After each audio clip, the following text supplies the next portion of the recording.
Welcome back to optimism educator classes. हमने पिछली class में पढ़ा था इंट्रोडक्शन ऑफ कंप्यूटर, जिसमें definition, full form of computer, uses of computer, advantage और डिसएडवांटेज पढ़े थे। आज हम डिस्कस करेंगे कंप्यूटर के डिफरेंट पार्ट के बारे में, जो एक कंप्यूटर को पावरफुल और यूजफुल डिवाइस बनाते हैं। हर पार्ट का अपना एक यूनिक रोल होता है और ये सारे मिलकर एक सिस्टम को काम करने के लायक बनाते हैं, जैसे कि input devices, output devices, central processing unit, memory, storage device, motherboard, graphics processing unit, network interface card.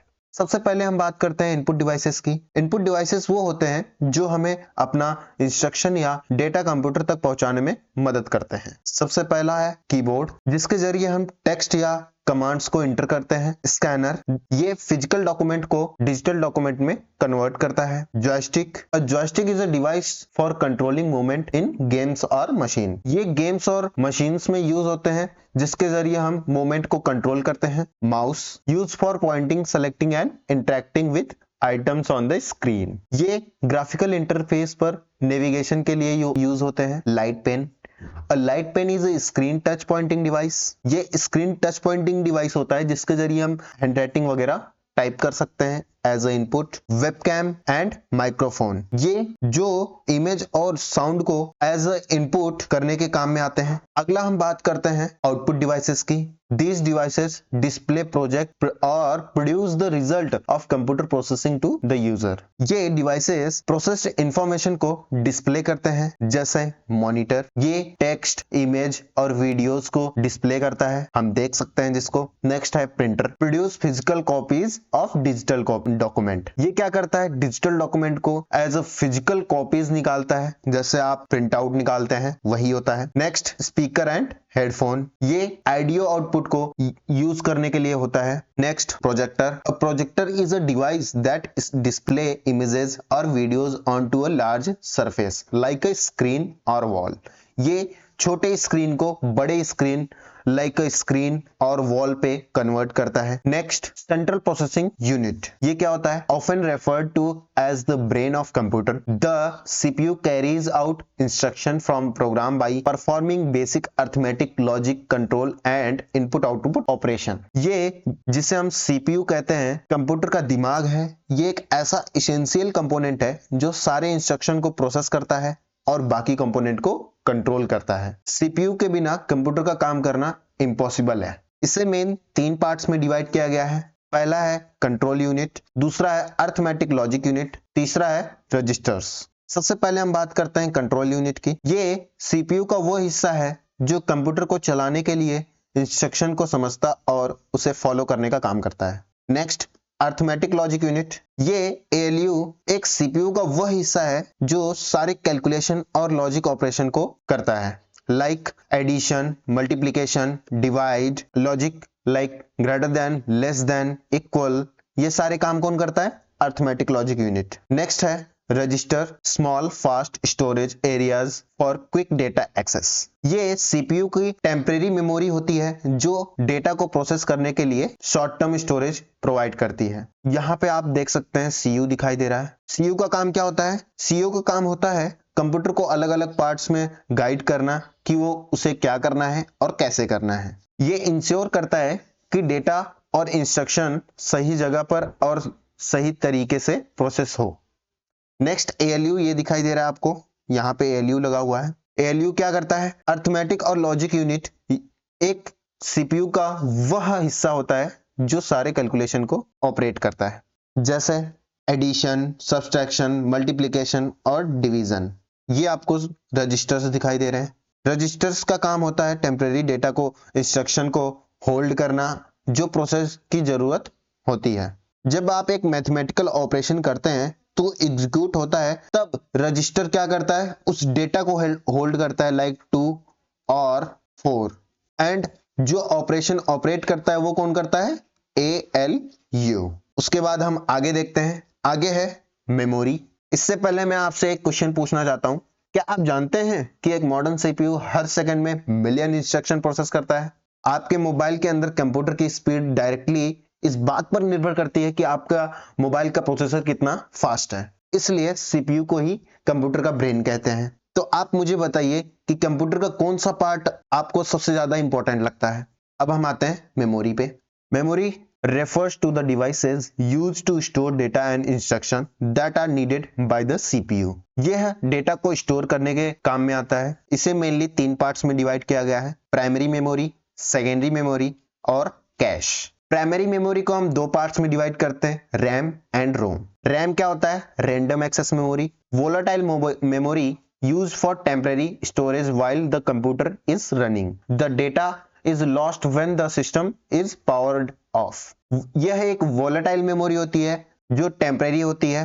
जब भी हमारा अगर कंप्यूटर शट डाउन हो जाता है तो जो भी हमारा डेटा होता है वो लॉस्ट हो जाता है। नेक्स्ट है रोम, रीड ओनली मेमोरी।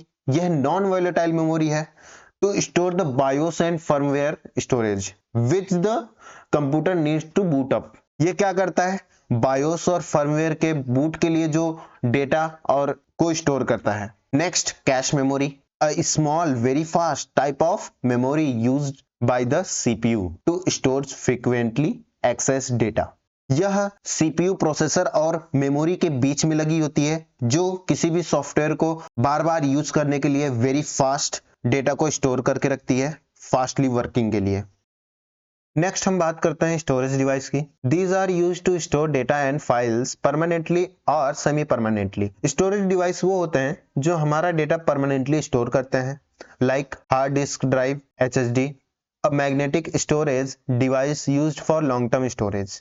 ये लॉन्ग टर्म डेटा को स्टोर करने के लिए यूज होता है। Next solid state drive, SSD, a faster more durable more from the storage of using flash memory.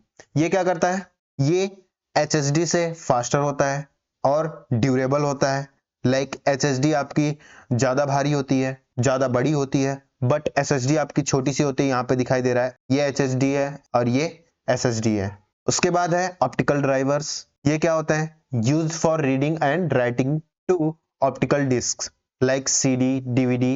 ये इन सब चीजों को हम क्या बोलते हैं? Optical drivers. Next USB flash drives, portable flash based storage devices like pen drive या फिर SSD, portable SSD, smart card, memory card, ये सारे क्या होते हैं? यूएसबी फ्लैश ड्राइव्स होते हैं। Next external hard drive like portable HSD and SSD used for additional storage. एक हमारा पोर्टेबल एसएसडी और एचएसडी भी आते हैं जिससे हम कहीं भी ले जाकर के किसी भी कंप्यूटर में या लैपटॉप में लगा सकते हैं। आगे देखते हैं motherboard device. The motherboard is the primary circuit board in a computer. It connects and allows communication between the various components like CPU, memory, storage devices and peripheral devices. Motherboard एक central circuit board होता है जिसमें सारे component interconnected होते हैं। ये CPU, memory, storage devices और बाकी peripheral को कनेक्ट करते हैं। इस पर सारे इसेंशियल पोर्ट और स्लॉट्स प्रेजेंट होते हैं जो सिस्टम को फंक्शनल बनाते हैं। जैसे यहाँ पे आपको सीपीयू दिखाई दे रहा है, यहाँ पे आप रैम लगाते हैं, ये आपको दिखाई दे रहा है रोम चिप। मदरबोर्ड कंप्यूटर, ये पूरा मदरबोर्ड है, इसको हम पूरे को मदरबोर्ड बोलते हैं। यहाँ पे आपको सेल दिखाई दे रहा है जिससे आपका टाइमिंग सेट हमेशा रहता है। ये रजिस्टर्स हैं ब्लैक कलर के छोटे छोटे जो लगे हुए हैं, ये रजिस्टर है। ये ईथरनेट पावर केबल है, मतलब इंटरनेट कनेक्शन के लिए। USB cable and output devices like headphone और माइक के लिए यहाँ पे दिए हुए हैं। यहाँ पे आपको दिख रहा है VGA केबल। ये सारे यहाँ पे पोर्ट्स एंड अदर डिवाइसेस इसमें इंटरकनेक्टेड होते हैं जिसके थ्रू हम कंप्यूटर को यूज करते हैं। नेक्स्ट हम बात करते हैं ग्राफिक्स प्रोसेसिंग यूनिट की। The GPU also known as a video card or graphic card is responsible for rendering image, video and animation. It is especially important for tasks like gaming, video editing and 3D modeling. GPU एक special chip होता है जो graphics और images को process करने के लिए मदद करती है। ये दो पार्ट की होती है, दो तरीके की होती है। Integrated GPU built into the CPU or motherboard suitable for the general task. ये CPU के अंदर पहले से ही लगी होती है जिसे जनरल टास्क के लिए बनाया जाता है। दूसरा होता है dedicated GPU, a dedicated graphic card with its own memory and processing power, providing superior performance for intensive graphic task. ये डेडिकेटेड ग्राफिक्स होते हैं जिसमें खुद की एक मेमोरी लगी होती है जो वीडियो रेंडरिंग 3D मॉडलिंग और इमेजेस के लिए, गेमिंग्स के लिए यूज की जाती हैं। नेक्स्ट हम बात करते हैं नेटवर्क इंटरफेस कार्ड। ये बहुत इंपॉर्टेंट चीज है। A NIC means network interface card allows the computer to connect to a network either through a wired Ethernet connection or a wireless connection like Wi-Fi. It's enable communication with other devices on the same network or the internet. It's two parts, like first is Ethernet NIC for wired network connection. ये Ethernet cable होती है जो यहाँ पे हम लगाते हैं इसके अंदर, जिसके थ्रू हमारे कंप्यूटर में नेटवर्क आता है। दूसरा है wifi NIC for wireless network connection. दूसरा होता है USB पोर्ट मिलता है, ऐसे USB होता है जिसे हम लगाते हैं तो हमारा वाईफाई ऑन करने का ऑप्शन ऑन हो जाता है। आज हमने कंप्यूटर के सारे मेजर पार्ट्स का ओवरव्यू देखा। नेक्स्ट वीडियो में हम टाइप्स ऑफ कंप्यूटर और कंपोनेंट ऑफ कंप्यूटर को समझेंगे। अगर आपको ये वीडियो इंफॉर्मेटिव लगा हो तो लाइक करें, शेयर करें और चैनल को सब्सक्राइब करना ना भूलें। Thank you for watching. मिलते हैं अगली क्लास में।